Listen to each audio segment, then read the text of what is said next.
২ বছর পর বাবার বাড়িতে ফিরে এসে আমি একদম কল্পনাও করতে পারিনি যে এমন কিছু ঘটবে। মায়ের অনুপস্থিতিতে আমরা ২ বোনই ছিলাম বাড়িতে। বাবা প্রতিদিন রাতে মদ্যপ অবস্থায় ফিরে আসতেন এবং ছোট বোনকে তার ঘরে নিয়ে যেতেন। এতদিন পর যখন আমি বাড়ি এলাম, তখন বাবার আচরণে কিছুটা পরিবর্তন দেখলাম। তিনি মদ খেয়ে আমাকে তার ঘরে নিয়ে যাবার চেষ্টা করছিলেন, আর আমি কিছুই বুঝতে পারছিলাম না আসলে কি হচ্ছে। তিনি কোনো কথা না বলেই আমাকে তার ঘরে নিয়ে নিই। বন্ধুরা, আজকের গল্পটা অনেক বেশি স্পেশাল, তাই সবাই রেডি থাকো। দয়া করে গল্পগুলো ভালো লাগলে ভিডিওটি লাইক, শেয়ার এবং চ্যানেলটি সাবস্ক্রাইবই করো প্লিজ। আমি প্রিয়া, ২ বছরের দাম্পত্য জীবনের পর বাবার বাড়িতে এসেছি।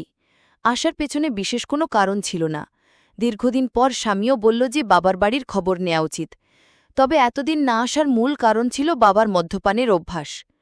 কিছুদিন আগে বাবার ফোন পেয়েই সিদ্ধান্ত নিলাম। বাবা জানালেন তিনি মদ ছেড়ে দিয়েছেন। তার মলিন মুখ দেখে এবং ছোট বোন তানিয়ার সাথে দেখা করার ইচ্ছা হল। তানিয়া আগে হোস্টেলে ছিল, এখন একাদশ শ্রেণীতে পড়ে এবং মাত্র ২-৩ মাস হল বাড়ি ফিরেছে। বাড়িতে এসে বাবা আমাকে জড়িয়ে ধরলেন, যেন একটু বেশি স্নেহ দেখাচ্ছিলেন। তানিয়া দেখা করতে এলো, তবে তার মুখে কিছুটা অস্বস্তি ছিল। তানিয়া বাবাকে পানি দিতেও ভয় পাচ্ছিল, যা দেখে আমি বিস্মিত হলাম। জানি না সে কবে থেকে এতটা ভয় পেতে শুরু করেছে। বিশেষ করে বাবা তো এখন মদও ছেড়ে দিয়েছেন। সেদিন দাদু বাবার বন্ধুর বাবা আমাদের বাড়িতে এসেছিলেন। তাদের পরিবার আমাদের খুব ঘনিষ্ঠ। বাবার বন্ধু মারা যাবার পর দাদু নিয়মিত আসতেন। বাবাকে মদ ছাড়তেও তিনি উৎসাহ দিয়েছিলেন। সেদিন বাবা দাদুর সাথে বাইরে গিয়েছিলেন। যখন বাবা ফিরে এলেন, তখন তার মদ্যপ অবস্থায় দেখে আমি বিস্মিত হলাম। দাদু বললেন, মেয়ে, তোমার বাবার খেয়াল রেখো। তাকে কতবার বলেছি মদ ছেড়ে দিতে, কিন্তু আজ সে মদ্যপানের কারণ হিসাবে বলল যে তার মেয়ে ২ বছর পর বাড়ি এসেছে। আসলেই তোমার বাবা খুব জটিল মানুষ।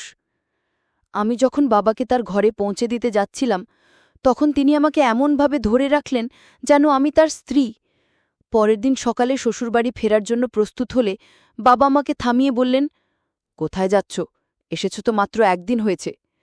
আমি জবাব দিলাম, আপনি যদি মদ না ঝাড়েন তাহলে আমি আর এখানে থাকব না। তানিয়াকেও নিয়ে যাচ্ছি। আমার কথায় বাবা বিচলিত হয়ে পড়লেন। তানিয়া বাবার সৎমেয়ে হলেও তিনি তাকে নিজের মেয়ের মতোই দেখেছেন। মায়ের মৃত্যুর পর বাবার দ্বিতীয় বিয়েতে তানিয়া আমাদের জীবনে আসে। আমি তানিয়াকে সবসময় নিজের ছোট বোনের মতোই ভালোবেসেছি। বাবার প্রতিশ্রুতি অনুযায়ী আমি আরও কিছুদিন থাকার সিদ্ধান্ত নিলাম।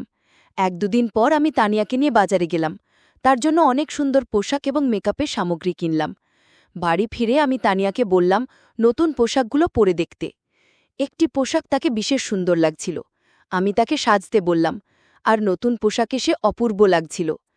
তার এই রূপে কিছু ছবি মোবাইলে তুলছিলাম, ঠিক তখনই বাবা বাড়ি ফিরে এলেন।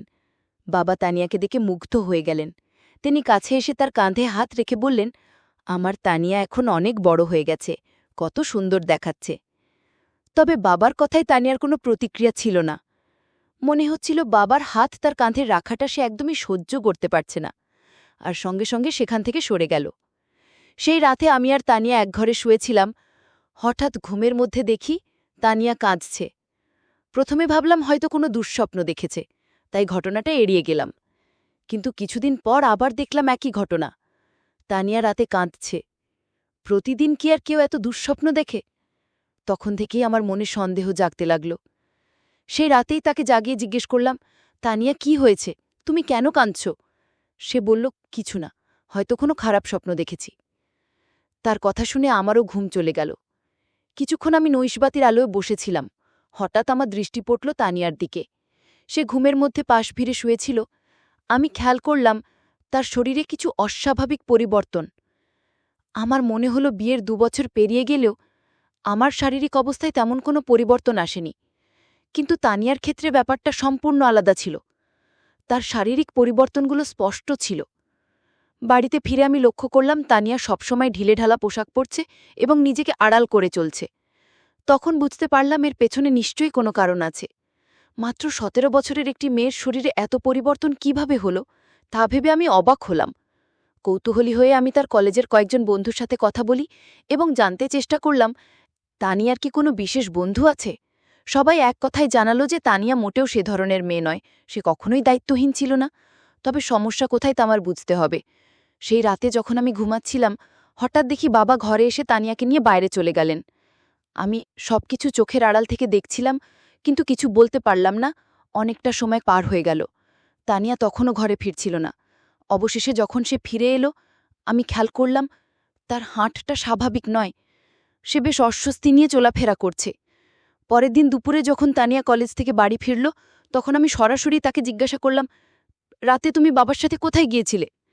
সে বলল, বাবা ক্ষুধার্ত ছিলেন, তাই তাকে খাওয়াতে গিয়েছিলাম। তানিয়ার এই ব্যাখ্যা আমার ঠিক মনে হলো না। তখন আমি সরাসরি তানিয়াকে জিজ্ঞেস করলাম, তানিয়া, তুমি বাবাকে কেমন মনে করো? তিনি কি তোমাকে কোনোভাবে বিরক্ত করেন, বা তোমার বয়সের তুলনায় বাসার ভারী কোনো কাজ করতে বলেন? তানিয়া দ্রুত বলল, না না, বাবা তো আমার খুব যত্ন নেন। তারপর সে নিজের ঘরে চলে গেল। আমার বাবা এখনও বেশ তরুণ দেখতে ছিলেন। তার বয়স এখনও 50ও পেরোয়নি। আমি দেখেছি তিনি সকালে নিয়মিত ব্যায়াম করেন এবং তানিয়াকেও সঙ্গে ডেকে নেন। কিন্তু তাদের মধ্যে কি চলছে তা আমি বুঝতে পারছিলাম না। একদিন হঠাৎ আমার ননদ ফোন করলেন। তিনি তানিয়ার জন্য একটি সম্পর্কের প্রস্তাব নিয়ে কথা বললেন। আমি তাকে জানালাম যে তানিয়া মাত্র 17 বছরের মেয়ে। তখন তিনি বললেন, প্রস্তাবটি খুব ভালো, ছেলে প্রতিষ্ঠিত। ননদের কথায় আমি ছেলের পরিবারের সাথে যোগাযোগ করলাম এবং তাদের বাড়িতে আমন্ত্রণ জানালাম। যখন তারা তানিয়াকে দেখলেন, ছেলের মা বললেন, আপনার বোনের বয়স কি সত্যি 17?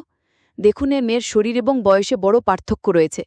এমনকি ছেলের মা স্পষ্টই বিয়ের প্রস্তাবটি ফিরিয়ে দিলেন, কারণ তাদের মনে হয়েছে তানিয়া মেয়ার শারীরিক গঠন তার বয়সের তুলনায় অনেকটাই বেশি। আসলে আমাদের তেমন তাড়া ছিল না তার বিয়ের বিষয়ে। তবে ননদের অনুরোধে আমি তাদের বাড়িতে ডেকেছিলাম। আমি এই দেখার ব্যবস্থা এমন এক সময় করেছিলাম যখন বাবা বাড়িতে ছিলেন না, এবং আমি তাকে কিছু জানাইনি। কিন্তু যখন বাবা জানতে পারলেন, তিনি ভীষণ রেগে গেলেন এবং বললেন, তুমি কি পাগল হয়েছ? তানিয়া মাত্র 17 বছরের মেয়ে, আর তুমি তার জন্য এখনই প্রস্তাব আনছ? যদি এখানে থাকতে না পারো তবে নিজের শ্বশুর বাড়ি চলে যাও। বাবার এই প্রতিক্রিয়ায় আমি হতবাক হয়ে গেলাম, কারণ এটা তো কেবল সাধারণ একটি দেখাশোনা ছিল। বিয়ে ঠিক করিনি। বাবার তানিয়ার প্রতি অতিরিক্ত মনোযোগ আমাকে চিন্তিত করছিল। যদিও আমি সরাসরি কিছু সন্দেহ করিনি, তবে তাদের আচরণ আমাকে ক্রমশ সন্দেহজনক লাগতে শুরু করেছিল। তানিয়াকে প্রায়ই বাবার পিছনে ঘুরতে দেখতাম। বাবা আমার সাথে এত রাগ করলেও আমি শ্বশুরবাড়ি যেতে চাচ্ছিলাম না।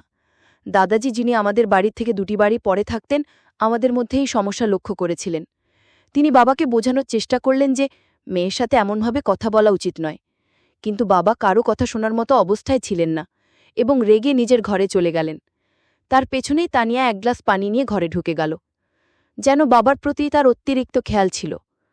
দাদাজি আমাকে বললেন, প্রিয়া, যদি তোর বাবারই আচরণ পছন্দ না হয়, তুই নিশ্চিন্তে শ্বশুরবাড়ি চলে যা। আমি এখানে দুজনেরই খেয়াল রাখব, কোনো চিন্তা করিস না। দাদাজি খুব দায়িত্বশীল মানুষ ছিলেন এবং সবসময় আমাদের বাড়ির খেয়াল রাখতেন। 2 দিন পর আমি শ্বশুরবাড়ি চলে গেলাম। সেখানে পৌঁছে দেখি আমার ননদ আগে থেকেই এসেছে। সে বলল, প্রিয়া, আমি তোকে শুধু একটা পরামর্শই দিয়েছিলাম। ওই পরিবার থেকে আমার কাছে ফোন এসেছিল। তিনি বললেন, তোমার বোন সম্পর্কে আমাকে কিছু ভিন্ন কথা বলা হয়েছে। তারা বলেছে মেয়েটি বিয়ের আগেই শরীরের অদ্ভুত পরিবর্তন করেছে। আমাদের শ্বশুরবাড়িতেও তানিয়ার শারীরিক পরিবর্তন নিয়ে কথা হচ্ছিল।